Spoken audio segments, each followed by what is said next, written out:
সমালোচনায় ঢাকায় শোবিজের তারকা তানজিন তিশা এবার ভারতীয় একজন প্রযোজক তার বিরুদ্ধে অর্থ আত্মসাতের অভিযোগ এনেছেন। যদিও অভিযোগ অস্বীকার করেছেন তিশা। ভারতীয় প্রযোজক শরীফুল ধাবকের অভিযোগ, চুক্তি অনুযায়ী 11 লাখ টাকার অগ্রিম হিসেবে 1/3 প্রায় 4 লাখ টাকা দেওয়া হয় তানজিন তিশাকে। কিন্তু সিনেমার শুটিং না হওয়ায় ওই অর্থ প্রযোজককে ফেরত দেননি এই অভিনেত্রী। অভিযোগের জবাবে তানজিন তিশা বলেছেন, ভালোবাসার মৌসুম নামের ছবিটিতে তার কাজ করার কথা থাকলেও ভিসা জটিলতায় তিনি ভারতে যেতে পারেননি।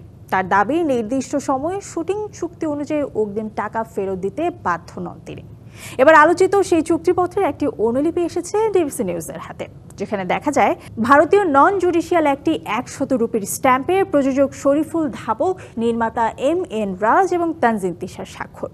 চুক্তির শর্ত অনুযায়ী সময়মতো শুটিং না হওয়ায় 1/3 পেমেন্ট আর ফেরত দেওয়া হবে না, এমনটা দাবি তানজিন তিশার।